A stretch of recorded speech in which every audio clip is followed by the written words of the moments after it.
Good morning. Good morning. That's what you call a cold fade. It's Hey, cold. I done took and told you this boy over I here good. just, I just can't. This boy over here I can't stand. good. Good morning. Good morning. What's happening, family? Welcome to the show. It, Welcome. There you go. There you go. it is Michelle Bryant here, WNOV 860 AM, 106.5 FM. You are listening to Say Something Real, Real Talk. Mm. I just wish I could have a regular job, regular day, brother free. Wait, let me be specific. These two, but that's not the plan that God has for me. So I'm gonna make it work. I'm gonna make it do what it do, as they say. Welcome to the show, family. Let me say good morning to the brothers in the studio. Mr. Rideout. Yes, ma'am. I like that Packer hat, even though I don't like, I don't like the NFL, but Yeah, I we like over here that Packer banging. hat. We over here banging. That you hat is understand? that hat is fly. Cost me a little grip. Everything's for sale. How we get here? Everything for sale. But I like that. That's Yeah, nice. A yeah. little GB in the front, Yeah, looking all gangstery. Yeah. I like that. Yeah. Your brother must have designed that hat. Yeah. So how you feeling? Well, woman. What your little shirt say? Oh, green. Okay. Yeah, Green Bay. You just did the I'm out most here today. banging. Yeah. I'm GB What kind of season they got right now? 6-1. That's not why you out here rapping. And one. See, 6-1-1, huh? Right. Yeah, they got a tie, one tie. Yeah, that's we right. really supposed to be undefeated. So that's but, why we out here rapping. I'm just out here feeling some kind of way, and some kind of way. Today is Wednesday. It is. And so I can tell you didn't get that hat at the gas. This is a gas station hat. Yeah, yours is a guy. Because I see it's real. it's real flimsy in the front. It's a gas station hat. Yeah, that right there. Yeah. More like Quick Trip. No, it ain't no Quick Trip. Is there levels to the gas station? Yeah. Did he say it like? Yeah, it is. Quick Trip was. I think Walmart? Quick Trip make their own in the back. Now, Quick Trip and the dude Habib them off of Hopkins. They make their own hats. Yeah, they make their own because I swear. Habib off Hopkins. Yeah, the stitching in that is that the name of the gas station? Habib off Hopkins. Mine come off Ella Wallace Drive. Oh yeah, that was really made in the basement. Okay, yeah, because no, that is. Most people don't even know where Ella Wallace Drive is. But that's a hot hat. I like that. But I figured so inclined to rock one. Shell, I got a revelation. Stuff I can't even wear now. What? Now, a revelation. Yeah, I don't want to take up too much time. You always do. You always That's something new he trying. We got a show that we got to get to. You always do. But I found out that Jimmy cracked corn, but I realized I didn't care. Mm-hmm. I don't know what the hell that got to do with what we're talking about, but I just felt that. Only you, Debo. In your spirit, you felt it was in my spirit. I felt that Jimmy cracked corn. Okay. Amen. Right. But I realized over the years, I didn't care. Don't do it. Oh my. Don't do it. Clark Kent. But let me do this since you brought that up. Jimmy Crack Corn. That's it. Is an American folk song, also known as Blue Tail Fly. That's it. With roots in the 19th century. Mm-hmm. It tells the story of an enslaved man named Jimmy, whose master was killed by a horsefly. Now. Leading to a sense of liberation for Jimmy. Read now. The song became popular during the rise of minstrelsy and modern minstrels, but they got minstrels or something else. And modern versions have removed the original racial epithet. Exactly.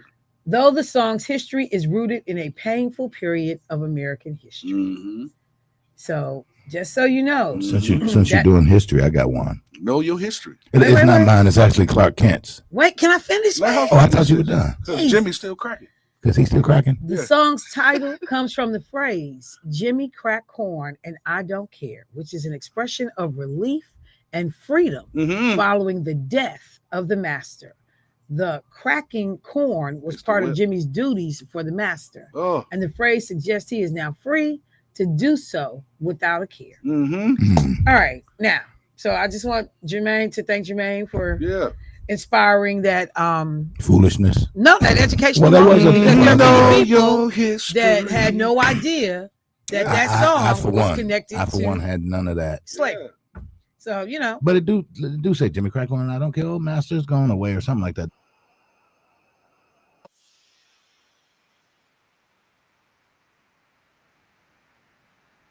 Master's gone Yeah. away. Yeah, oh, it is a song. I've never learned it. That's great. Yeah, I So that never must be why realized my mama that. never wanted me to learn it.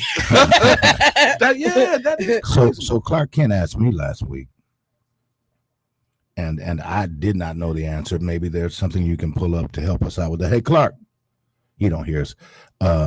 He want to know who Cooter Brown is. Oh.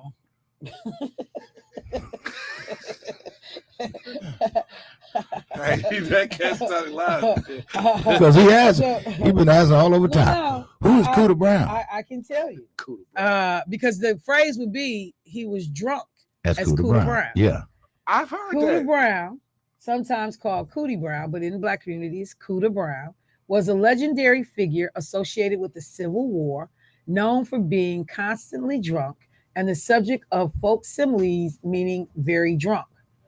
According to legend, the biracial man from the southern United States who lived in a shack drank heavily to avoid fighting on either side of the war.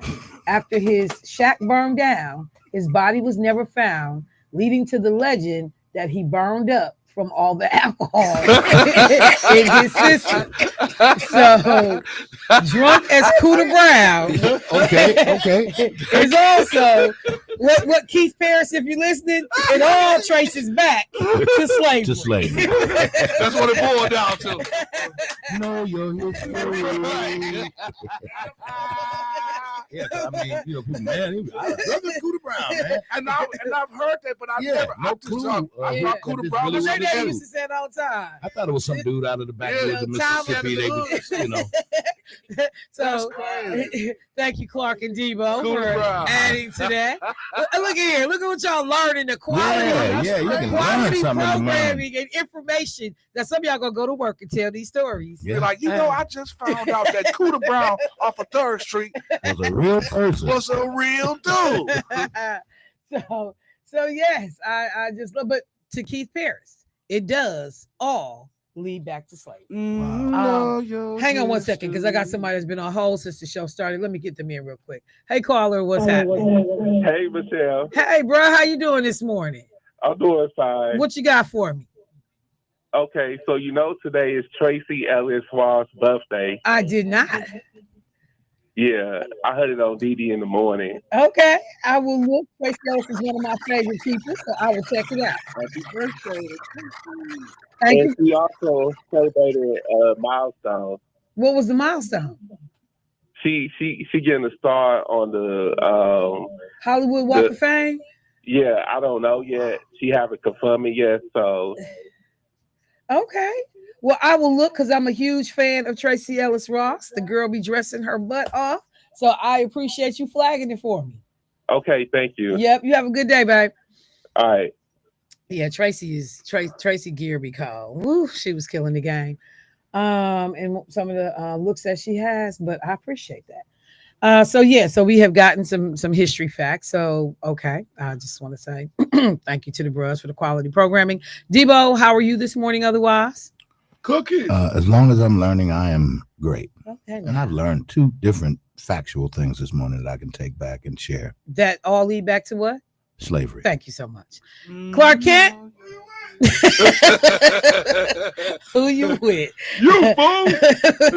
All right, so let me just do a couple of things this morning. First of all, let me just say, I was just so distraught yesterday when I heard TMJ4 announce that Shannon Sims is leaving TMJ4. What? Really? Yeah, look, I didn't say I didn't. To what? The voice got all high. Yeah, wait a minute. What?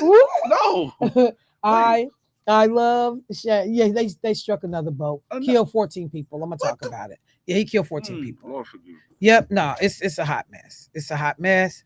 But Shannon Sims over at TMJ4 You know, when you think about people that do this work, and I'm, saying work like I'm in the journalism field, but I just mean in terms of being in media. There are some people that you just instantly take to, you just love, and Shannon Sims is a sister who actually did not start off to be a journalist. She actually was a classically trained singer, and she was going to do that, and somehow or another she ends up working in TV. And they talked about the fact that she works her way up at the TV station, and ultimately ends up being an anchor on Milwaukee Tonight and TMJ 4 News at 10 on the weekdays. But she has done so much in her amount of time with the station, launching public affairs programming, 414 Ward, moderating political debates. And I'm taking this from the Journal Sentinel, leading Project Drive Sober, which won an Emmy. She hosted the very first broadcast of the city's Juneteenth parade. TMJ4 media partner with Juneteenth. And we literally got to see our stuff on television locally here. And Shannon was the host of that broadcast. She did and created this special project called Beyond the Bullet, dealing with Milwaukee gun violence, and hosted the 2024 Positively Milwaukee Awards. She produces a podcast called Podcast, and instrumental in the formation of the station's diversity and volunteer teams. Diversity and volunteer teams. And it has, I know Shannon had recently gotten married. They don't say, like what the next plans are, where she's going, but she started off before she came to TMJ4 in 2013. She was a radio announcer. Hey, shout out to the radio, back in Bloomington, Indiana. And she was an intern at a radio station in San Francisco, general assignment reporter for a radio station in Spokane, Washington. So she comes out of radio and television, background. She was in Dayton, Ohio, Fox 19 in Cincinnati. But yeah, that bachelor's was from the Manhattan School of Music. And so again, don't know what the plans are. I have not called her to be nosy and like, hey, what's happening? But when I tell you, when I see her, and Shannon is not somebody I talk to on a regular basis, but when I see her, you would think that we had just kicked it last night. That's just how relatable, accessible, down home she is. And I'm going to miss seeing her in the community, on television, at least. Like I said, I don't know what the final plans are, but I always would lament the fact like some of these people don't seem like real sisters, real brothers. They don't move around in the community. You don't see them anywhere outside of their work situations. And if you do see them, most of them, just be quite frank, they don't ride with folks in the Black community. They hang out elsewhere, and you just don't see them. If they're not working, you don't see them. You saw Shannon Sims. You see Shannon Sims. And it's like seeing your cousin, and people treated her like that's my cousin. So TMJ4, y'all losing a rock star, but I know y'all know that. And the community, we have definitely been fortunate, have benefited from her, and understanding the work she did behind the scenes to help grow diversity and inclusion over at TMJ4. Hats off this morning to the sister. Her last day at TMJ4 is on November 5th.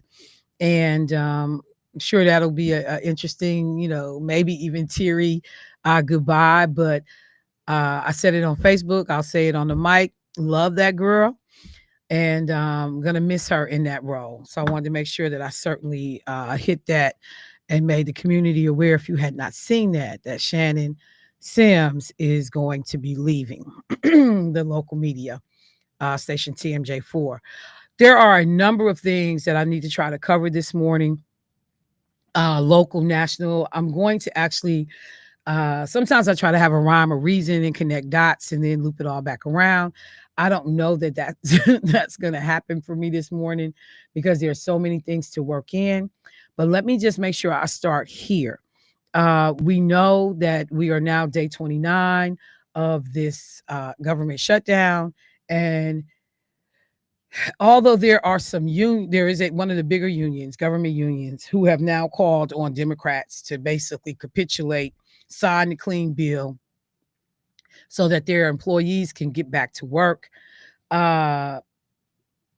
If the Democrats don't fold on this whole thing and the Republicans don't, utilize the nuclear option, we could be doing this for another month easily, because Donald Trump is indifferent and does not care. Somebody said, we've never seen a president leave the country during a shutdown. We've never seen this. We've never seen that. Because this is not where he operates. Worrying about whether or not people can make, rent and eat and pay the bills and their kids, he does not care. People got kids in college right now. I sent my son money every payday when he was in school. Here go what you got.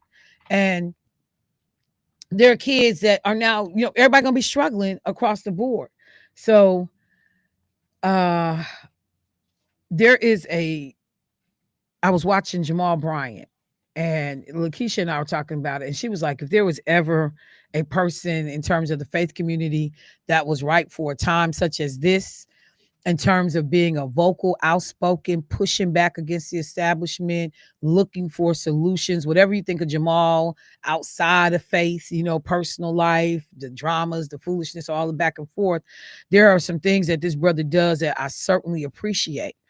So in one of his most recent sermons, they got the huge technology, the big screens, all the way around the platform where he speaks. And all he had running during the course of this presentation was information to help people coming up on this government shutdown. And one of the things, and I'm sitting there watching it, and I gotta get my phone on my back. One of the things that he had on the screen was this thing called findhelp.org. And so Lakeisha and I was sitting at the kitchen table, and she said, what does it say? I said, findhelp.org. I'm not familiar with that. And she was like, nah, me either. So we both on our computers, we go to the website and you put in your zip code. So if you type findhelp.org, put in, and the first thing it says is put in your zip code. And it says find free or reduced cost resources like food, housing, financial assistance, healthcare, and more. So I put in my zip code. Okay, 53224. And up pops 2,632 programs of services. And at the top, they have icons. So you can press one for food, housing, goods, I guess like furniture, that kind of stuff, transportation, health, money. It just says care. I got to figure out what that is. Education, work, legal services. And I'm just like, wait, what? So let me tap food. So when I tap food, and I'm gonna tap emergency food, as it is looking for what, and I gave them my zip code, okay, which is 53224. So they are verifying that I'm a human, and the first thing they do is they bring up, and because I'm on that northern, what is that, northern end of the county. The food pantry at All Saints Catholic Church comes up. Greater Goods MKE Produce Store comes up. Jewish Community Pantry comes up. Food pantry meal at Greater Galilee Baptist Church comes up. Stock Box, Hunger Task Force. All of these different services came up just by me putting in my zip code. And you can do this across the board. So if you are somebody or someone that may need some resources, whether it's connected to the shutdown or just in general, please take advantage of this website, findhelp.org. And of course, there are all kinds of other programs that may not make it on here, but this is a great way to get started if you are not familiar with some of the services that are provided. Lakeisha was going through and learned that if you had a transplant, and like, remember when Lakeisha got the call for the kidney transplant and we had to go to Minnesota? I drove her to Minnesota, but if I hadn't been there to drive her to Minnesota, or the car wasn't working, there's a program that will allow you to ride the bus Greyhound for free to get you to the city you got to go to get your transplant, you and your companion. because when you go to get transplant, you gotta bring somebody with you. You and your companion could have rode for free. And Lakeisha was like, what? I was like, did you know about it? She was like, nah, I never heard about this. So y'all, on your own, just, you got time, go through this website, findhelp.org, hit on any of the different tabs, and you will actually be impressed, I think, with the amount of information and resources that have been, collected, collated, and put right in one place. And you can do it all over the country. Just put your zip code in. So you can tell friends about it in other cities. Your kids need something, to go get a hot meal. All of this is on this website. So findhelp.org is the website. I got to take a break. When we come back, we'll get into the other topics of the day. But when I tell y'all that one was a nugget, hold that one. Y'all need to commit that to memory. Findhelp.org. We'll be right back.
Back to the show. Got a caller that held through the break. Let me get them in right away. Hey, caller, what's happening? Good morning, Michelle. This is John. How you doing? I'm good. Hey, John, how you doing this morning? Good. I had to get in early because I didn't want to crowd you out when it's so late in the show, and I know you have a very exciting show. You always keep me on my toes. So if you have time for now, we can talk, or if you want me to call later, that's fine. It's up to you. Well, you know what? There are quite a few things I wanted to try to roll through this morning. Okay. Let's see if we can hook up like around 8:30 and see if we can have Perfect. some type of conversation at that point. Okay. Perfect. All Thanks right. a lot. All right. You Thanks, have fun. John. All right. No Bye problem. bye. All right. All right. Bye bye. Bye bye. All right, y'all. So a number of things. First of all, let me do this real quick because Jermaine started foolishness in the studio. I'm just saying. He Make it said, make sense. doesn't time change this weekend? Yes, time, the clocks get set back on November 2nd. And so then it was why? Why, are we still doing daylight savings time? And what's the point? So, first of all, and it came up, not all states do daylight savings time. The Arizona, which is what you mentioned, they don't do daylight savings time, except the Navajo Nation does daylight saving time in Arizona. But Arizona doesn't. Hawaii does not observe daylight savings time, and neither do any of the U.S. territories, the American Samoa, Guam, Marina Islands, Puerto Rico, U.S. Virgin Islands. None of those U.S. territories observe daylight savings time. Okay. So then Jermaine said, well, with all this back and forth, that's why I asked the question, how do we really know what time it is? That part. So one of the things that I went out and I found during the break, because other people have posed these questions, how do we know what time it is? There is a great article on this site called NIST, and it talks about time is probably the most measured quantity on earth. Tells us when to wake up, when to go to sleep, when to eat, da, da, da, da, da. Yet we cannot measure time directly. We cannot see it, hear it, taste it, touch it, or smell it. Instead, we measure time in intervals, or we measure time intervals. The duration separating two events. Time is the accumulation of these intervals. So I'm just going to direct Jermaine to the article. Yeah, I still ain't Because telling you. it's some stuff in there, some stuff we can utilize. But then he said, and why is California 2 hours behind us? Why? Why is it, what is all that about? Mhm. And so that is because depending on locale, when you start thinking about longitude, how far west, how far east, how long does it take the sun to hit one area and hit another? So think about the course of our day. The sun sets where? In the east. Wait, The sun rises. in the west. The In the east. and Sets sets. in the west. Right. Right. And so it's taking that time to go from the east to the west. Right. So, but in order for us to have some semblance of continuity about business hours and when you can reach out to people and when you can do certain things, we have to accommodate the fact that there's this time lapse between when daylight is happening over here and when it's happening in the far west. So wait. So let me ask you, since you have the information in front of you, can you find out who the hell decided we're gonna set the clocks back, when they came up with it and why they came up with it? You know what? We want it to be dark over here and light over here. So I'm deciding that we should set the clocks back. Who came up with that? Now, what I heard from her, which was very thought provoking, and it makes the greatest sense to me. Okay, let's just say you're trying to get a hold of EA, your gaming system, Sony. Yeah. It's night where they're at. Right. It's daytime where you at. Right. So how do you gauge the time when they're actually open and Exactly. and doing business Right. if those times are Are different? different. and it's dark there, or whatever. It makes sense what she's saying. But no, I get it. But what I'm saying is, who decided? You obviously don't get it. And I'm going to go back, and I actually have to, because one of the things that I had always heard, that daylight savings time in this country was associated with agriculture, being able to give farmers more time to be able to work the fields and have the access to light. But one of the things that I have since learned is that it in fact was not started to help farmers. Daylight savings time was actually started in Germany. So how did it end up? How? So let me go back. So one of the things that I said, okay, so the farm lobby campaigned aggressively against daylight savings time. That's because it gave them one less hour in the morning to milk their cows and send their crops to market. Farmers in the U.S. lobbied successfully to stop daylight saving time after World War I, and it wouldn't go back in effect until the next World War. Benjamin Franklin didn't invent it either.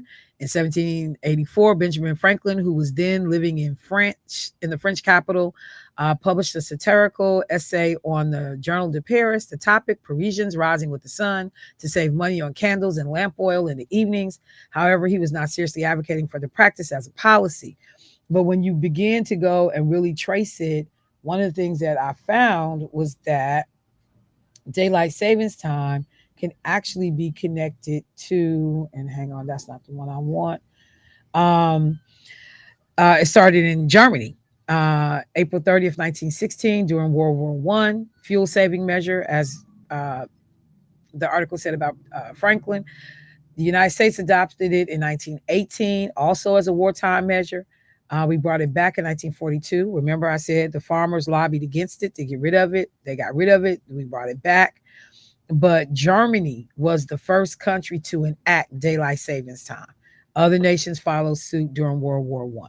So, yeah.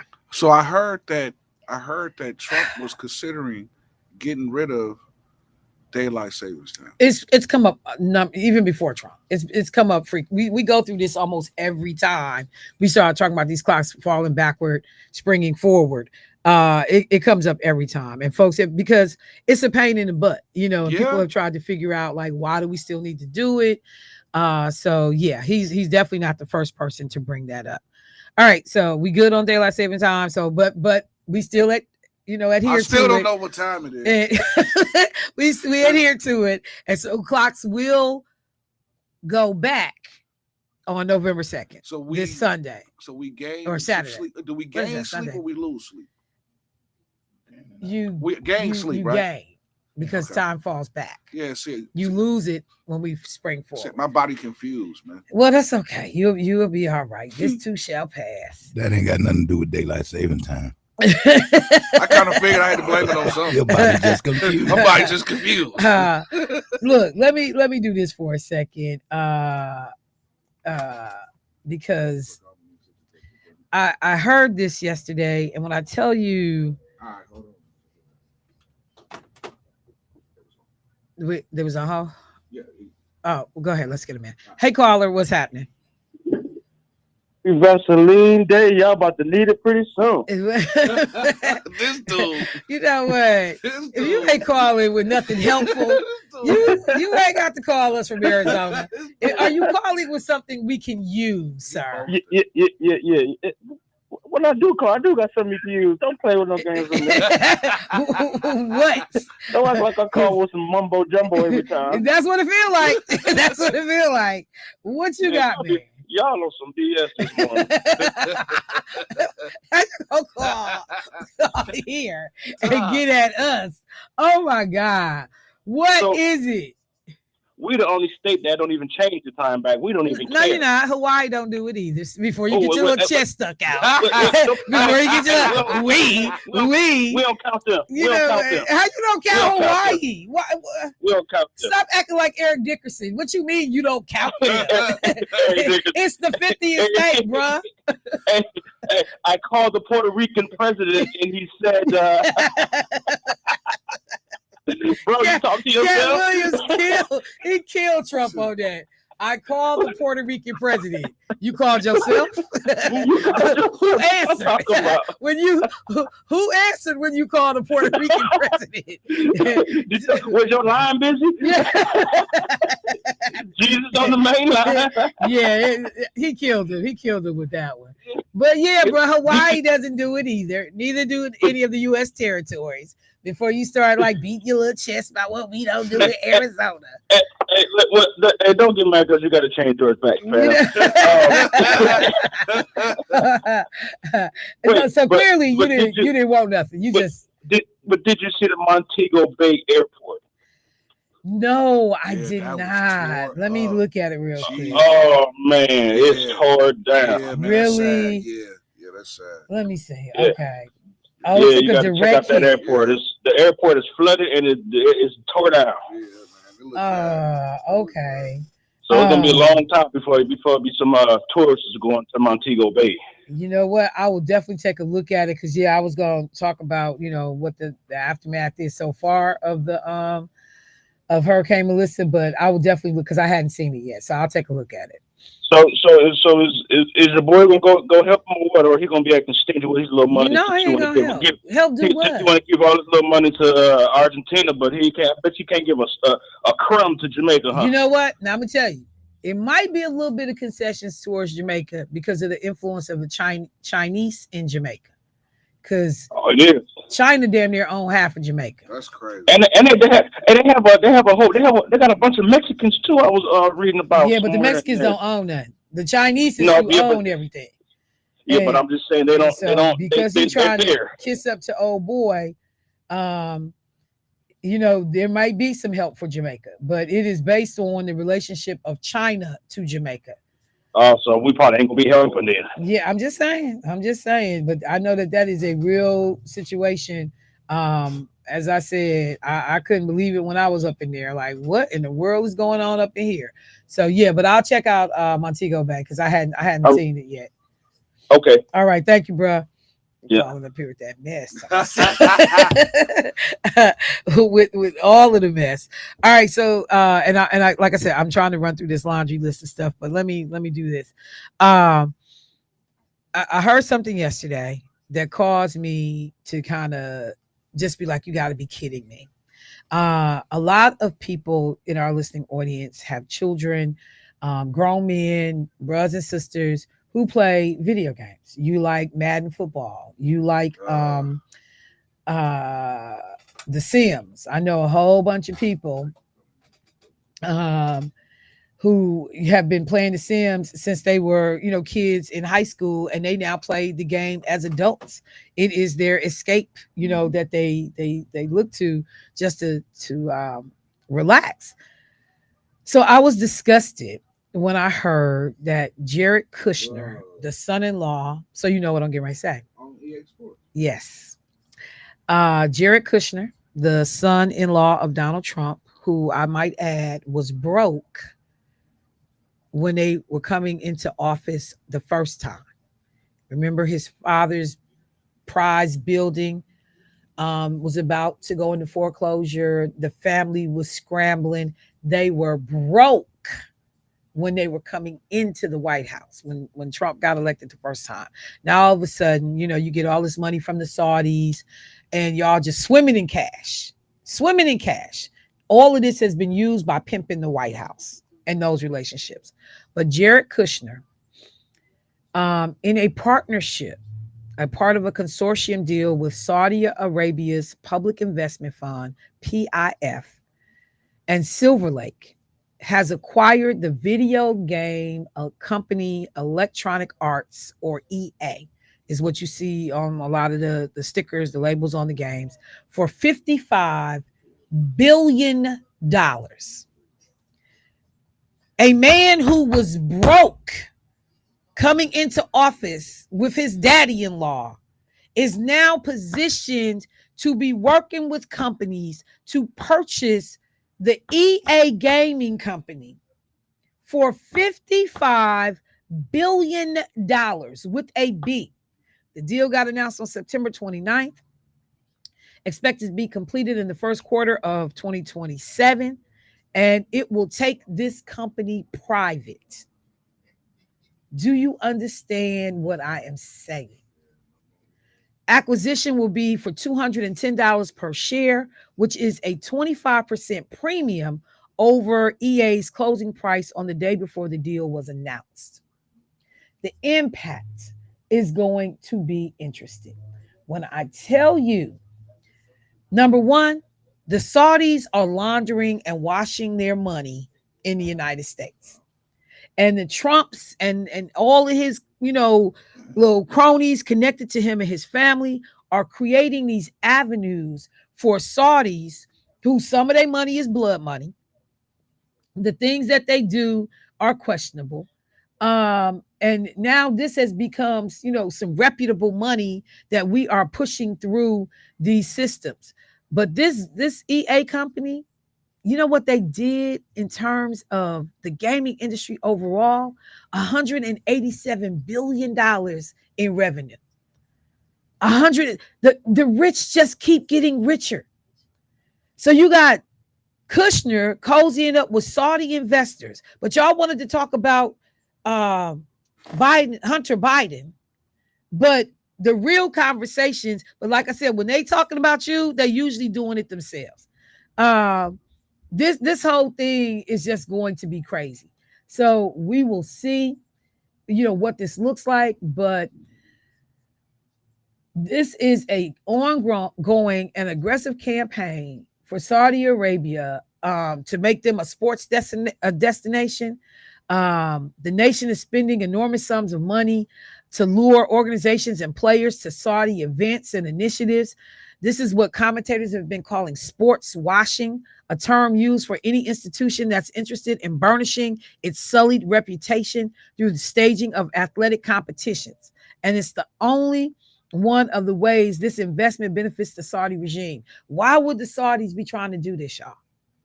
There are other things at play. And if we start talking about, we're hosting the World Cup in Saudi Arabia, we're hosting the this in Saudi Arabia, then I don't have to talk about all of the human rights violations and that y'all kill journalists.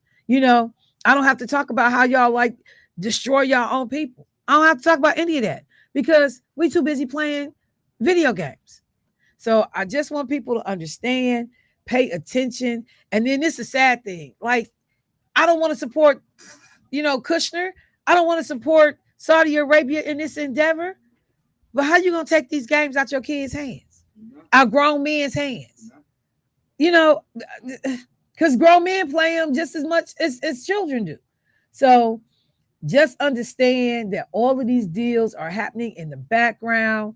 The thing that, I was looking at Vanity Fair at an article about this. They said one of the ironies is that the video game industry, like a lot of other aspects of entertainment and culture, is in trouble, though. Even though I said $187 billion, because traditional games have struggled in the wake of games of service. That's the Roblox and Fortnite, which lets users play for free, but charges fees for subscriptions and in-game merchandise. So even though we still got, the physical hard games like the Madden, blah, blah, blah, whoever came up with the idea for Roblox, it was a genius. They were an absolute genius. And like I said, kids and young people are like crack. Can I get $20 for Roblox? That's all you giving for birthday now is money for Roblox, the cards or whatever, it looks like. But whoever came, because before you paid $55 for a game, it was over.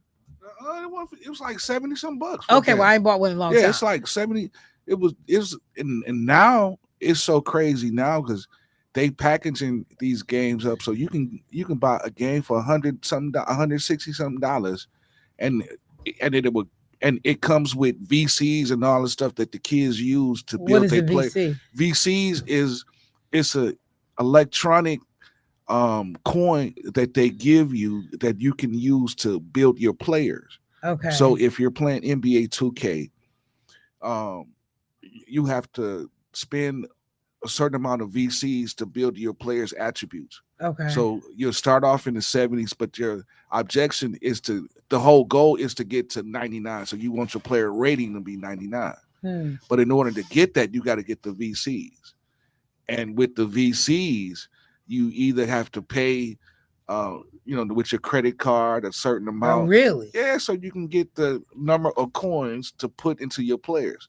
So that's how they get you with that. I mean, like all of it, it's a Yeah. hustle. I mean, like I Yeah. said before, that one and done back in the day when my son was young, Yeah. I bought the game, and even he could even go to GameStop, trade it, do whatever. It's over with. They was like, we can't just have this one and done money. We Yeah. need to keep them constantly. Yeah. And before it was just keep updating the game, Yeah.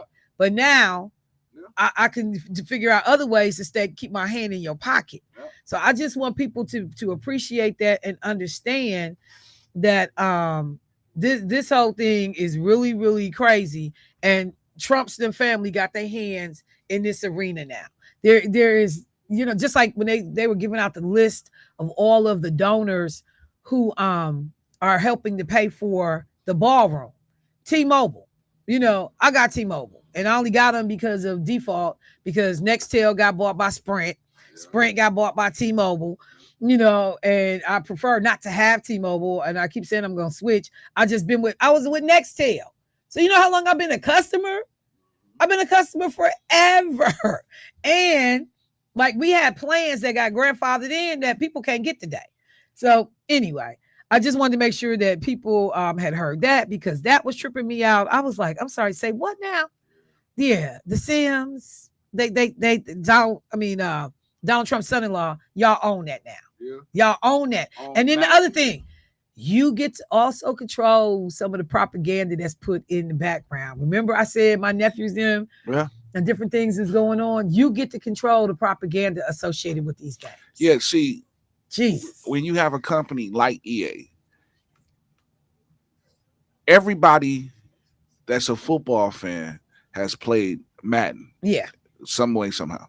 And now that with the new games and the new technology and the new TVs and how the pixels and everything looks real. Right. So now for those that are really into this type of stuff, you rush to buy the games when they first come out, just like people that's into Jordans go stand in line for 2-3 hours for a shoe that you probably gonna wear twice. Right, because you're number one, you don't want to mess it up, so That part. you're not gonna be rocking them on a regular basis. So this is really a money scheme for them to keep it circulating in through the family, because EA has been around for years. Right, like I said, I go back to my son, and so I know we talking 30 years, 40 plus. years, yeah. So I just was disgusted though in like where their hands are. It is literally on everything. Yeah. All right, so let me do this. I got a caller. Let me get them in real quick. Hey, caller, what's happening? Good morning. Good morning. This is the Reverend Dr. Andrew Ward. Yes, sir. And y'all need to be giving out PhDs for this lesson y'all doing today. I had told the Reverend Dr. Keith Parrish a long time ago that everything is that we live in a plutocracy. Ain't got nothing to do with democracy. And everything we do. Another thing, this is on you, Michelle, that gethelp.org. Yes. You need to spread that around. I just spread it to the people I know. They might not even know how to click into it, but they know how to do Madden and all of that. Mm-hmm. And we want to give Dr. Rideout some extra points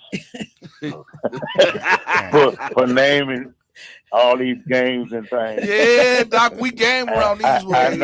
I know he's doing that from spirit. Yeah, from spirit, yes, sir. Because I got pulling power. I walk in the store and I pull on them, Doc, because of you. It's all because of you. All right, but we want to get our people educated so they can do better. All and right. the main thing is we need. And I told several people. I told Evolve and every church I go to where they talk about finances and what this bank did y'all bring on the radio on Thursday, maybe. Columbia. Yeah. Yeah, I want to teach a class, or rather, I want to teach some people to teach this class on basic finance.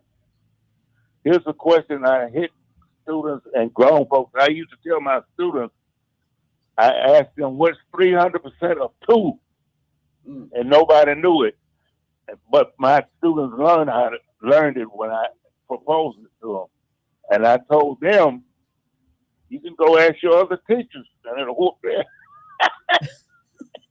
And I told them also, when you go into your other teacher's class and they talk some whole lot of whatever, and you ask them for, could you give me a little more specificity, please? They will get mad and probably give you 72. But y'all have a good one. Yes, sir. Appreciate you. Look, speaking of just that whole piece about education, I wanted to make sure that I did this morning because a number of people we have been talking. I mentioned it yesterday, Steve Bannon, in comments in the interview that he made and on his own show, talking about that. Yeah, Donald Trump is going to get a third term. He will be in office, after the 2028 election. And so folks have said this is not legally possible. I ran across an article that laid out 4 scenarios in which something like this could happen. But before I do that, let me just say this. We know that Donald Trump is out, kicking it and parlaying while we going through a shutdown, and he's not here negotiating, trying to call people to the White House to figure out how to hammer out a deal. He's running around the world being gifted, elaborate, expensive gifts from nations that he is visiting. And most recently, on the last leg of his trip, he was in South Korea. He was presented with a replica of an enormous ancient crown yesterday or early this morning, because it was today because of the time switch. And they're saying that leaders there were hoping, to smooth over trade and defense tensions by appealing to his appreciation of glittering gifts. So the world knows that Donald Trump is a fool for gold. The world knows that all you got to do is flash a shiny object in front of him. And in his, infancy, in relationship to, being bedazzled by a little thing hanging over the crib, he gets excited. And so they had this big elaborate ceremony. And I think a part of even what he's doing with that ballroom is because of his travels and seeing the pageantry in other places. And, he's envious and wants to duplicate everything that he sees. Hence that fiasco of a military parade that was, coincidentally held on his birthday that nobody attended but him and his family. So he's given his crown. Y'all got to see this thing. It is ridiculous. It is huge and obviously not meant for nobody to wear, but they give him that. They give him South Korea's highest civil honor, making Trump the first president to receive the decoration. And he responded that he would, quote, like to wear it right now. I'm talking about this crown. I mean, it is a spectacle, but I would love to wear it right now. And so let me deal with real quickly that concept of could Trump have a third term? So in a great article that was done in Newsweek, the question gets posed: how Donald Trump could serve a third term in 2028. 4 possible options. Option number 1, they change the 22nd Amendment to the Constitution, because in the Constitution, it does not allow for someone to serve a third term. So they'd have to amend the Constitution to allow him to run for a third term. Obviously, that's a really, really high bar to meet. It would need approval from 2/3 majority in both the House and the Senate, and you're not getting that. You're not getting that. It would also need the support of 3/4 of the state legislatures. You're not getting that. Okay. So, but that is one way. If they were to either repeal the Second Amendment, amend the Second Amendment, that's what would have to happen. The other way that Donald Trump could de facto get a third term is if he had J.D. Vance run for president, and he runs as his vice president. And then J.D. Vance steps down and Trump becomes president. Let that sink in for a second. How could Trump get a third presidency? They get Vance to run for president, and Trump runs. And by the time this happens, Trump would be 82. When his term is up, he will be 82 years old. Get J.D. Vance to run for president, and he goofy enough just to go along with this plan. Donald Trump runs as his vice president. Once JD is sworn in, oh, the weight of the job is too much, blah, blah, blah. I'm going to resign and pass my stuff off to, the vice president. Trump could potentially come in that way. Now, again, folks have argued that the 22nd Amendment still would prevent something like that from happening, because it says that you cannot be elected, though. And it doesn't adequately deal with the idea of succession. You can't be elected to a third term, but via succession, could you get a third term? See, when Steve Bannon says, and I got to take a break, but when Steve Bannon says there's a plan, they are running through all of these different scenarios in their heads. And we haven't really fleshed them out, talked about them strongly enough publicly, like what could this look like? But that's one that, there are folks saying you might.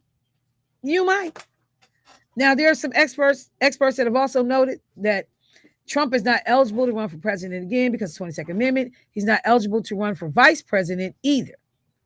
That's because the 12th Amendment, which was ratified in 1804, says no person constitutionally ineligible to be the office of the president shall be eligible for the office of the vice president as well. So you hear that real quick, just so we clear on that. What some of the scholars and the experts are arguing, no, Michelle, that plan sounds slick. It sounds possible. But the Constitution, the 12th Amendment to the Constitution says, if you are ineligible to be the president of the United States, you can't run to be vice president, because if anything were to happen and you'd have to succeed the current president, but you technically were ineligible to run in that seat in the first place, you can't run for vice president either. And this is why they're trying to change the Constitution. Yeah. Because if I can poke holes, and this is almost, I'm just going to use this. If I can poke holes into your theory, then I can kind of throw people off because I'm poking holes into your theory. I'm looking for the loopholes. Look for the loophole. Yeah. So the same way with this, that's why with the birthrights and all this other stuff that goes against the Constitution, they trying to redo this stuff, but the little fine print that we can't see kind of on the commercials, that when they tell you, hey, this is good for you, but it'll kill you, this such, and they start talking real fast at the end. So you can't say they didn't tell you, you just didn't hear it. Or you chose to ignore it. Or you chose to ignore it. Or you decided that the benefits outweigh all of the risks. That part. So that's what's happening here. They telling us, but they saying it so fast, like the commercials. Oh, we don't birthright. Well, we call these trial balloons in politics. You floating it to see, what the reaction is, what people are gonna say. Yeah. But I gotta take a break, y'all. But I just want to be clear that they are looking for every possible out to be able to figure out how to get this done. And we need to be making sure that and this real quick before I go to break. This is why when you have Republicans over the last few years pushing for a constitutional convention, we want to go in and amend the Constitution and say blah, blah, blah. Yeah. And that's the only thing we looking at.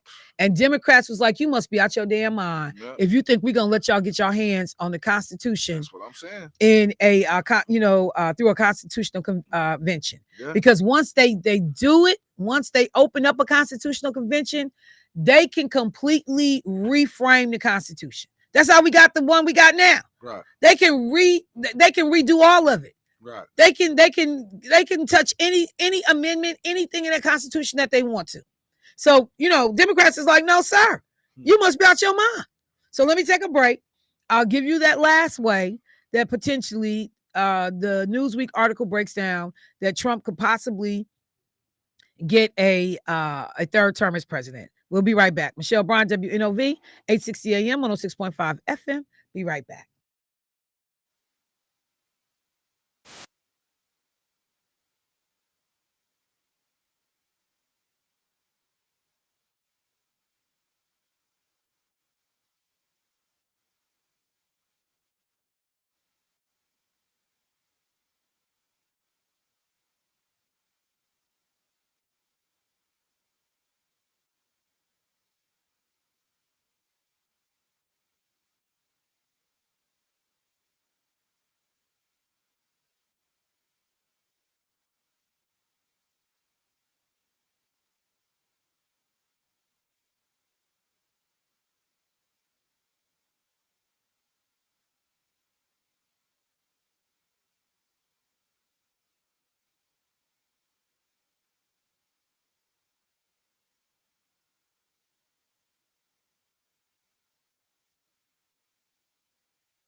All right, family, welcome back to the show. So before I went to the break, I was talking about there's been so much speculation. Donald Trump, anytime he gets an opportunity, he drops the whole, I wouldn't mind, having a third term. I don't know much about it, but yeah, it's something I may come up. I don't know. And then Steve Bannon, like, yeah, y'all might as well get acclimated to the idea that this is going to happen because it's going to happen. Um, there may be one. That's not the exact one, but I'll see. I'm sorry, y'all. We're looking for a video clip. But so I outlined that this great story that was done in Newsweek talked about, is there any pathway at all to Trump getting a third term? So the first thing I said that they said is, you'd have to change the 22nd amendment to the Constitution. So you got to amend it, abolish it, but you got to do something with that amendment because that's where it's specified and outlined that you cannot be elected to a third term. The second area is that they said he could possibly run for vice president, then have JD Vance run for president. JD Vance gets in as president and then resigns, and then Trump succeeds him in becoming the president. But the problem with that is that you'd have to then take into consideration the 12th Amendment. The 12th Amendment says if you're ineligible to run for president of the United States, then you're ineligible to run for vice president of the United States. Because if something happens and the president is assassinated, killed, heart attack, dies, whatever, you then by default become the president, but you weren't eligible to run in the first place. So there are folks that are saying, no, Michelle, and everybody else, hold on. The 12th Amendment addresses that. But again, if people get in and can have a constitutional convention, I can tamper with the 12th Amendment and I can tamper with the 22nd Amendment. The other way in which Trump could potentially, get a third term that people have speculated, and this came up before, that traditionally in Congress, the Speaker of the House is a member of Congress. But remember, we had this brief little period of time when people was talking about, when they was talking about who was going to be the Speaker of the House. This is before Mike Johnson gets the role. And they were like, make Donald Trump the Speaker of the House. Remember that was coming up? And this was during the Biden presidency. But could Donald Trump be made the Speaker of the House? There is nothing that requires the Speaker of the House to be a member of Congress. Nothing. So the Speaker of the House is the second in order of succession to go to the White House in the event that something happened to the president. So if something happened to the president, it is the vice president who would be next in line. But say somebody take out the president and the vice president, the next person in the succession order would be the Speaker of the House. Okay? So if both the president and the vice president resign, all right? And this doesn't even have to be Trump running for vice president. Somebody else, JD Vance and Bobo the Clown could run for president and vice president. And then they both resign. And then Donald Trump is made Speaker of the House. That could position Donald Trump to succeed them and be the president of the United States. That was what they said was another possibility. But because of the Succession Act, and again, anyone acting as president has to be constitutionally eligible for the office, the 22nd Amendment comes rolling right back around. So bottom line, though, they said this has not been tested in some cases because the word elected versus succeed.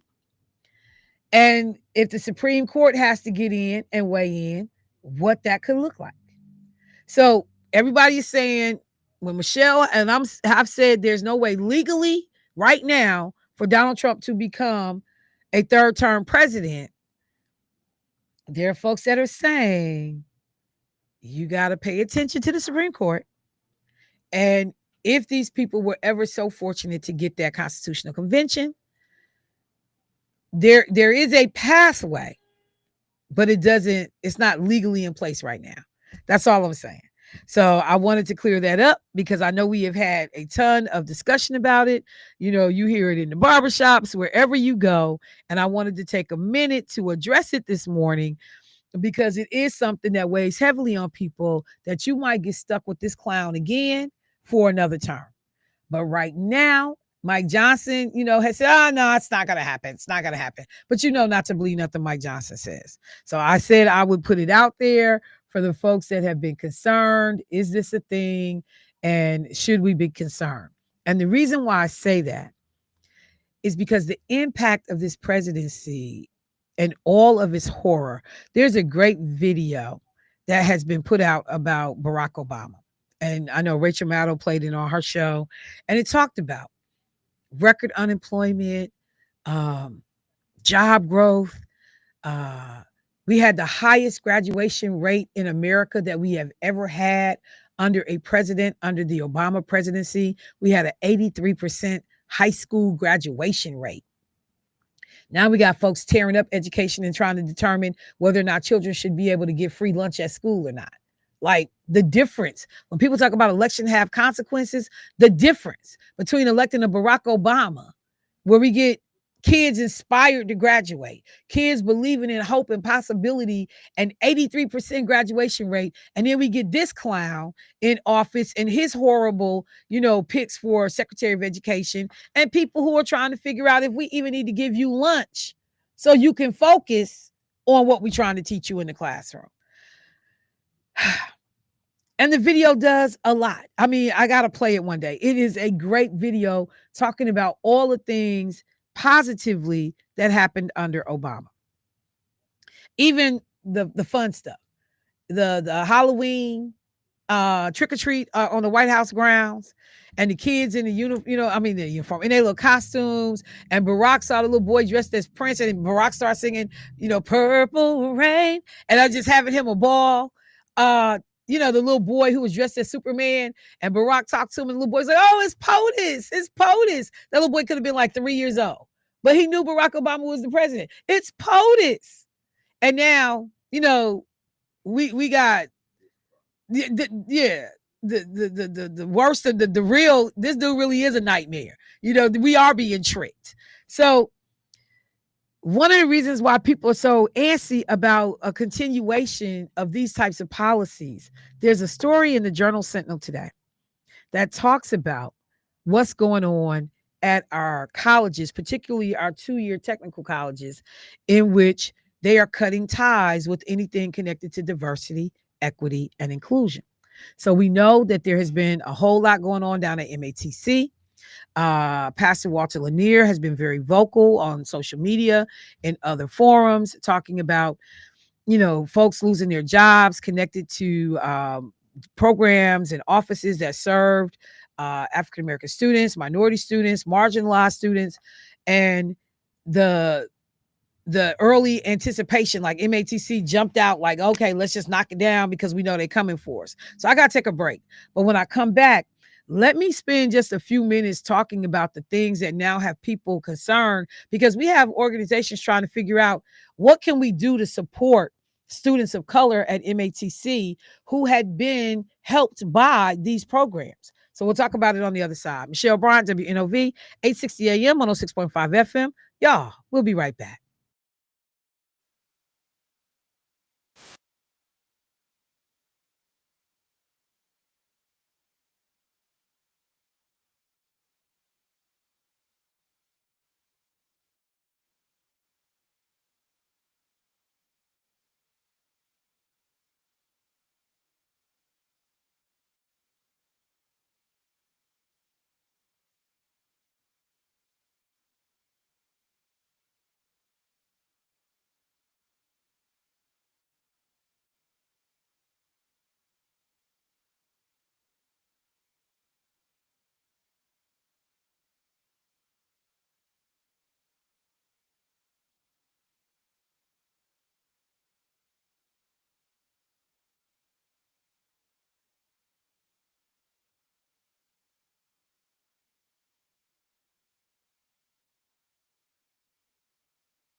OV. All right, family, just a few more things we're going to try to work in before I get out of here this morning. So I talked about why there's a concern about this man getting a third term. And quite frankly, a J.D. Vance and anybody that's cut from this mold, because we understand the long-term detriment that's happening to our community, particularly Black folks, communities of color. And we are watching what's unfolding down at the MATC campus, but it's happening to two-year technical colleges as well as universities, four-year universities all over the country. Some people got different types of resources to be able to withstand and to fight back. What do I mean? In the Journal Sentinel this morning, there is an article that deals with this whole subject matter of how universities, two-year technical colleges are responding to the Trump administration's disdain for anything that says diversity, equity, and inclusion. So words like equity, culture, and access, they've worded the word access a bad thing. Access. Have been removed from job titles and other initiatives across Wisconsin technical colleges in response to directives from the administration. 8 of 16 schools within the Wisconsin technical college system have either renamed or eliminated a job position, a department, or an initiative in response to the federal, I love this word, guidance, prohibiting diversity, equity, and inclusion related goals. And they go on to say that they have dissolved or renamed entirely the Diversity Relations Department at Moraine Park Technical College, the DEI office at Gateway Technical College, and the Office of Institutional Belonging, Access, and Cultural Engagement at Waukesha. And think about it. That name right there, the Office of Institutional Belonging, Access, and Cultural Engagement at Waukesha County Technical College.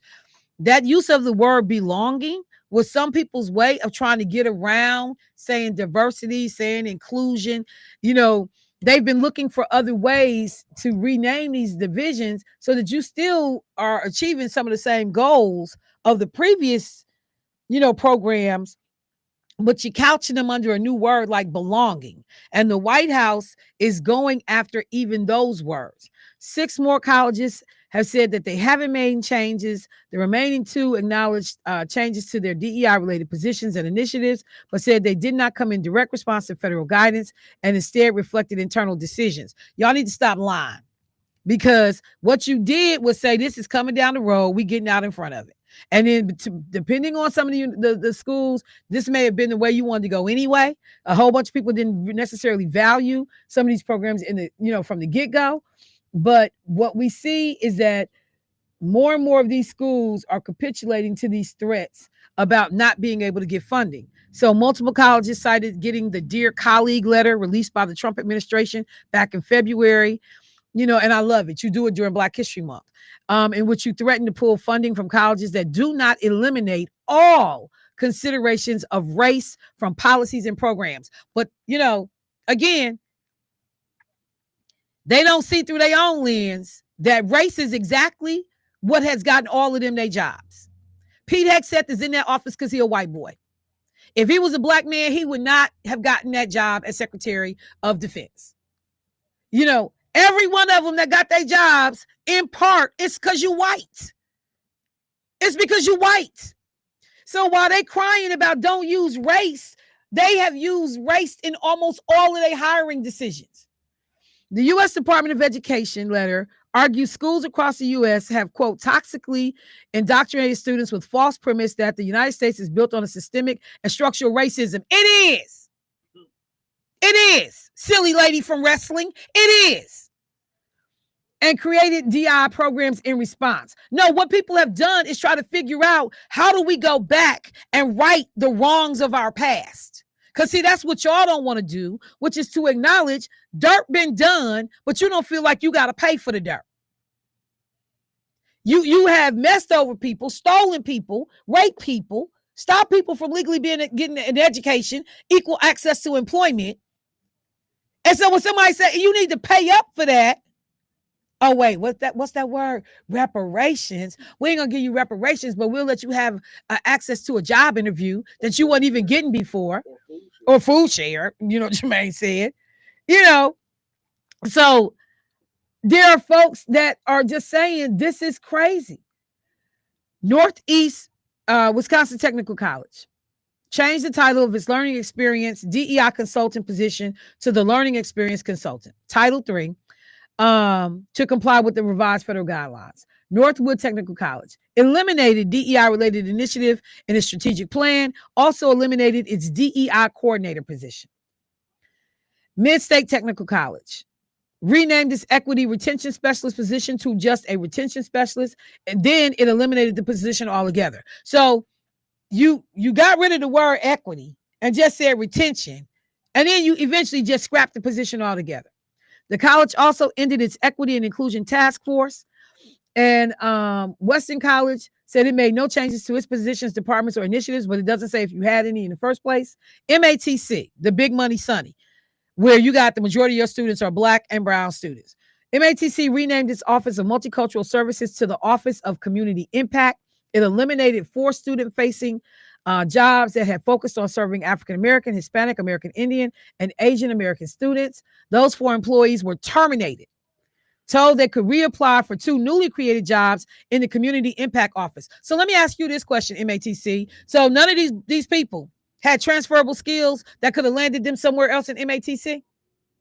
None of those people.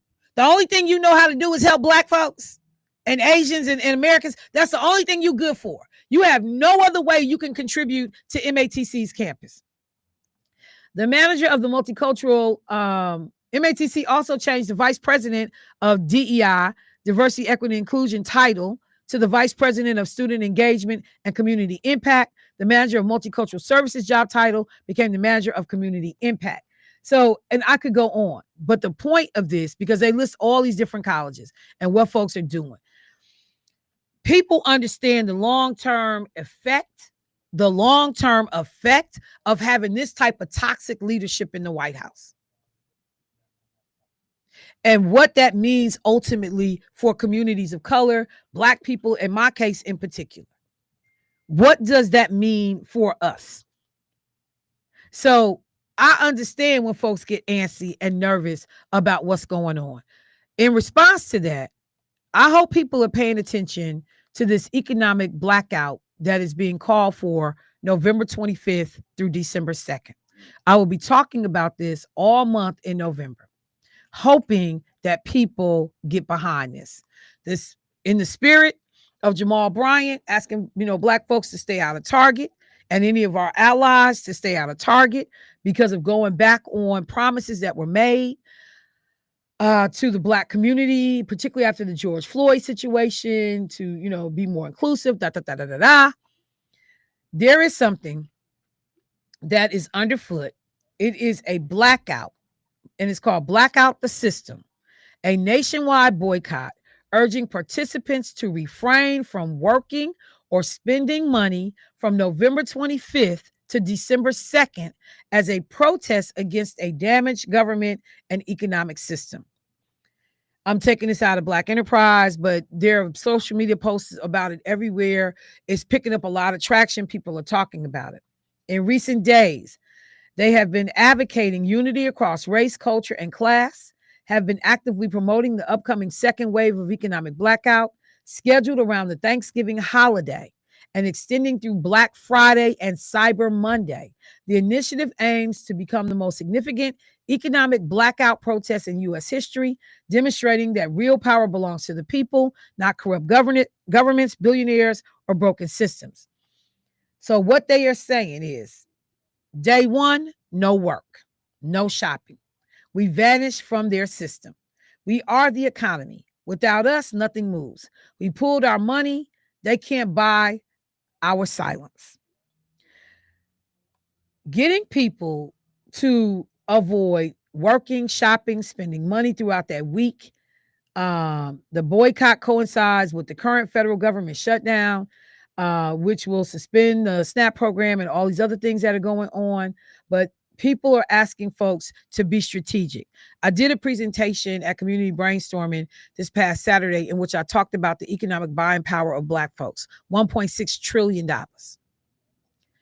For us to not have home ownership and not have the wealth of our white counterparts and to be paid less, we spend more money than every damn body. Think about that. We have lower ownership rates. We have less money saved in the bank. We have less money on our jobs. They just did a thing in the paper talking about in state government that Black women in state government are basically a non-factor. It's hard to get in. It's hard to get promoted. It's hard to make, like real money working at the state. It's only a slither of Black folks and Black women in particular that's able to do that. And then they talked about the exodus of Black women in 2024, of which I was one. I was one of the few Black women in the state capitol making six figures. One of the few. In fact, truth be told, I might have been the only one in the capitol. Not in state government, but in the capitol. I'm trying to think of who else was actually in the capitol that might have been making six figures. Because there was no other Black staff that was the chief of staff. I don't think, I got to think about on the Republican side, but I don't think they had I know they had Black legislative staff, but just to give you an idea, that's how thin this is. So they are asking people, somebody said you made more than Lena. Yes, I did. Because Lena and legislators' salaries are dictated by law. So by statute, they could only make X amount of dollars. As a staff, I'm an employee of the state of Wisconsin, and I'm subject to the same rules as every other state employee for the most part. So yes, that was one of the things I would always say. Even though, I had that point where I was, I ran for office because I was pissed off about the Strauss deal. The reality is I can't afford to be a legislator because I'm single and they make $57,000. I can't do nothing with that. And if you're a good legislator, that's a full-time job. It's a full-time job. You don't really get to do that and go be this and go be this and go be this. It's hard to do that, particularly if you're in the assembly where you only got one staff your first term and a staff and a half your second term. If you're in the Senate where you are afforded more staff, then you got more people to help fill in the gap while you go also work another job. I couldn't make $57,000. My lifestyle will not dictate that. I couldn't do it. I couldn't do it. So I am asking people in our listening audience to seriously think about getting on board with this boycott, spending money, but spending it intentionally with Black-owned businesses, or at the very least, businesses that support Black folks. Businesses that support Black folks. Because there's some things we may not be able to find, or we just have to buy it now or buy it after the boycott period. But y'all, we need to try this. Look at what we were able to do to Target. And I've still never stepped foot back in Target again. Look at what we were able to do. Because what do we say in our community? Money talk and BS walk. Everything else walks. One of the ways you get the buses integrated in Montgomery, or the Montgomery bus boycott, is because they broke that system financially. I'll be damned if you put me to the back of the bus. I'm paying the exact same money as this white man and woman who got on the bus. And then not only can you put me to the back of the bus, if too many white folks get on the bus, you can put me off the bus, even though I just paid my money. And you got this little bitty section in the back of the bus for Black people. White folks get on, and you can say to them, yep, I know that's y'all little reserved section, but these white folks need this seat. Y'all got to get up and go. And since we ain't standing on the bus back in them days, you got to get off. But I just paid the exact same fare. My fare ain't no lower, even though I'm getting a worse seat. I'm having fewer options. How did we get Montgomery to integrate public transportation? We broke the system. Nah, if I ain't riding, ain't nobody riding. Let me see y'all operate on just white folks' money alone. Good luck with that. And if they thought they could have, they would have, but they couldn't. So we get the ability to flex our financial power during that week. So those days, this is leading up to Thanksgiving and going through Cyber Monday, November 25th to December 2nd, we out. I'm with it. I support it. It give me an excuse not to spend no damn money anyway, because we will go shopping.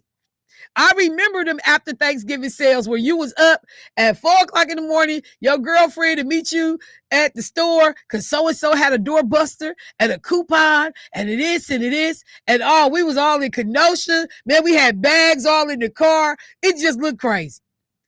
But we used to get that after Thanksgiving day shopping. Man, you tear it up. We used to tear it up. And so you have the ability. My girl checked in. She said, let's go. I'm down. Y'all, November 25th to December 2nd. If it's not a black-owned business, so wherever is the little few little black gas stations, that's where we need to be going. Our food, that's where we need to be going, or buy what you need before November 25th. But we need no money circulating from black folks in the mainstream economy until after December 2nd.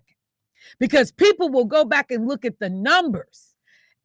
Coca-Cola divest in South Africa because black folks said, keep on. Keep on supporting apartheid, and y'all won't be selling Coca-Cola nowhere in America to no black people. And that's who drink it. So keep on. If we understand what we bring to the table, we get different results. We don't exercise. I think sometimes we scared of our power. We scared of it. Somebody said, these folks are not going to support a boycott. They supported not going to Target. I'm not willing to say what they're not going to do. You won't know unless you try. You won't know unless you ask. And if enough of us push it, because you're not going to always get everybody. But if we get the majority, was that Clark in the back saying right? You're not going to get everybody. But that ain't no different than voting.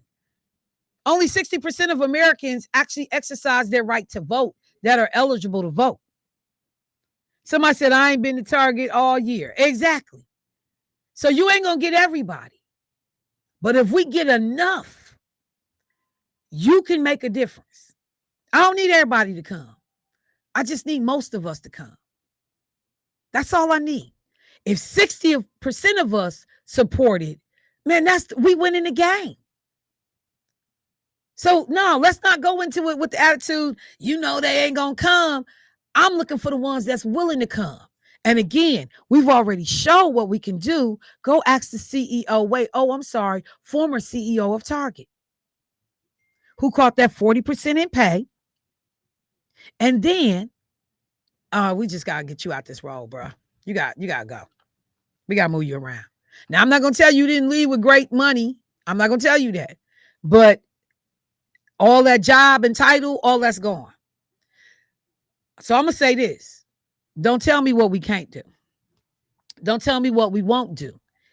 If enough of us get behind it and push it. Celebrating Kwanzaa became a thing because enough of us got behind it and pushed it. That's a whole made up damn black celebration that has sustained over these years. And many of us break our neck getting to that annual Kwanzaa celebration over at the Wisconsin Black Historical Society like clockwork. The crowd don't get smaller, it gets larger. So I'm asking the folks that are like-minded. I don't care what nobody else do. But those of you who understand that black folks is getting the short end of the stick, that we are being undervalued, unappreciated, taken for granted. We have seen black folks who have worked their behind off, almost cussed, worked their behind off to get to positions in this country, particularly in the federal government. And CQ Brown can be let go to put an idiot in place like a Pete Hegseth, who does not have anywhere near the academic training or military training to have these roles.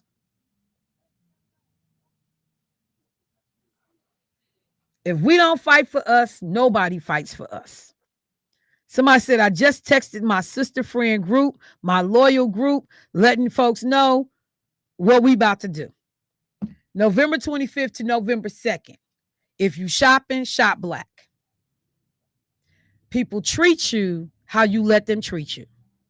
And every time we continue to go in businesses, T-Mobile, y'all want to help out, build a little ballroom. Okay. So let me see who else. And then sometimes you may not have nowhere else to go. But that don't stop you from sending a letter to T-Mobile. Like I've been a customer with y'all before you start riding with Donald Trump. I just want you to know, as your customer, I don't appreciate this. Because you ain't going to cut me no break on my bill while you got millions of dollars to get to build a damn ballroom. That's going to get passed on to me. November 25th to December 2nd. Shop Black. Leave all the rest of it alone. Unless they support Black. Just for a week. Then you can go back, spend your money nilly-willy however you want to. But just for 1 week, we're going to be intentional about asking people, hey, stay out them stores, y'all. Hold on to your money. Yeah, no. Thanksgiving shopping, where the collectives at? We going over to Sherman Phoenix. We're going to support them businesses over there. I was over in Venus Williams' store in Sherman Phoenix the other day, and it's 32 businesses represented inside her store, inside that store that's over there. We need to be intentional. So that's the show for this morning. And I still didn't get through the list. I still did not get through the list, but we got close. We'll pick it up tomorrow because Jermaine insists that he wants me to talk about these monkeys down in Mississippi. Man. And let me see. Man. But what I did find out, Jay, because I think that they caught the monkeys and they put them down. I heard that they put down one of them. Let me look and see, because now they're saying that the monkeys may not have had everything that Herpes, they said they had. COVID, syphilis, Yeah, so if you AIDS, how you get all that to one? So monkey? this was in connection to Tulane University, who they be doing experiments on animals, and so they're okay. I just pulled up a news station in Mississippi. A number of escaped monkeys are still missing, rises to 3 after a truck that was transporting these monkeys was in a crash. But y'all, like when I say Jermaine, is right when they said some of these monkeys have been infected with a number of diseases. So they said the crash led to the escape of 6 of the 21 monkeys that were on board. 3 have been recovered, so 3 are still unaccounted for. And the monkeys carried hepatitis C, herpes, and COVID. Tulane officials stressed that the animals were not diseased or infectious. So how you give? But you got herpes, man. That's what I'm saying. How you give the monkeys herpes? But not only that, the monkeys are free, like prisoners that broke out of jail. They out here cahooting. They hiding in the woods in somebody's garage. They gonna hump somebody's dog. And they said that the driver of the truck told law enforcement that the monkeys were dangerous and posed a threat to humans. Yeah, they put a gun on you. They said they needed to wear PPE equipment to handle these monkeys, so they're still trying to find 3 of these monkeys. So if they got to wear PPE equipment to find the monkeys, just imagine the people that don't know and they see First the of monkeys. all, what you gonna do if a monkey come up on your porch? Like, is that a monkey? Yeah, like you're gonna lose your mind anyway. But what you gonna do when you see that monkey getting at your dog in the back? You don't know that so the look, monkey got hurt. He made me talk about it anyway. Somebody said keep the internet live and popping. he made me talk about it anyway. I'm so mad. I was not gonna talk about that dang monkey story. All right, y'all. And then they not infectious. You said they got herpes, man. You gave them the infection. You gonna say they don't got it and you gave it to them. So look, if y'all got folks, and I forgot what part of Mississippi this was, tell your people if they see some monkeys, just stay in the house and call the authorities. It ain't a dog, that's for sure. It ain't a damn dog. All right, y'all. I'm gonna call my cousin down in Carthage, Mississippi right now.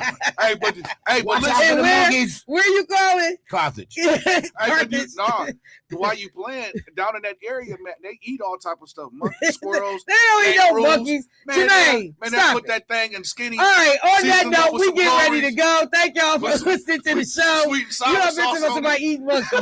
See this out. Some sweet and sour sauce on that cat. This how lies get started. Exactly, man. They said it on the radio. They're eating look, dogs. on Michelle's show. They said it on the radio. They are eating Look, somebody said dogs. Jasper County. Get it right, y'all. Jasper Hey, look County. at this cat. Look, somebody said, what town? Look What at town is the monkeys? Is he calling? He call it. Call it Mississippi. So some monkeys loose down there. Skinny. Oh, you are not literally calling calling. while we on the air. Watch And out. now, So hope the monkeys ain't got it. I'm telling you. all these folks from Mississippi relatives like, what town? Where they at? Your call has been forwarded.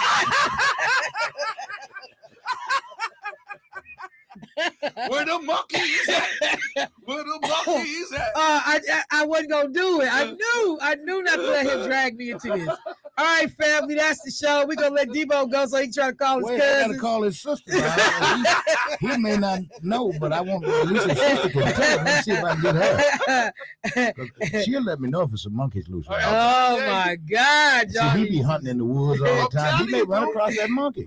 Listen, I'm trying What to somebody tell you. okay, well, what city is close? What is in Jasper County? I don't know nothing about I Jasper ain't never County. heard of Jasper. That Hey, Jasper cuz, how County. you doing? Hey, how you doing? Hey, what? The other area. Y'all know some monkeys loose down there, right?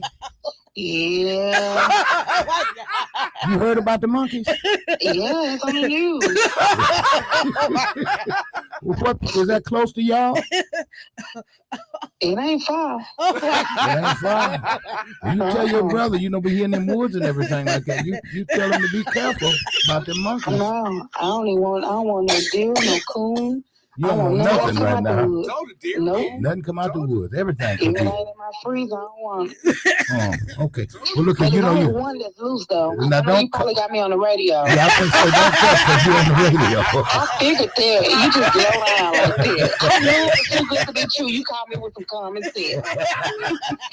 Hey, I'm gonna talk to you later. Now you be careful. Bye. All right, bye. Hey, but if you notice, she said she don't want nothing out of the woods. She don't want no coons. She don't want no deer. I'm telling you, these monkeys has a plan. This is all part of the You plan. know what? They got a plan I'm to so take mad. over. I'm so mad that I even went here with you, and then this Negro calls Mississippi. So my other cousin, who knows that was our cousin, like, you so stupid. I'm telling you, it's all part of a plan. The monkeys And is you know getting ready what? to take over, man. As Keith would say, it all goes back to slavery. No. Well, no, it all goes back to No, he says for you, Michelle. It all goes back to slavery. Yes. Oh, is that what he Yes, said? it does. Yes. I I don't just know if believe he it's- believes that it all goes back to slavery, but he will say for me that, I always, Yeah, because we wouldn't have been here. well, I believe in that the monkeys is now fed up that they is gonna call a meeting. Hold on, they gonna call a meeting. in the show. Monkeys finna call Yeah, him. they gonna call a meeting because In the show. Jermaine. Okay, Clear. Radio Land. Have a good one. Watch out for the monkeys. Clear.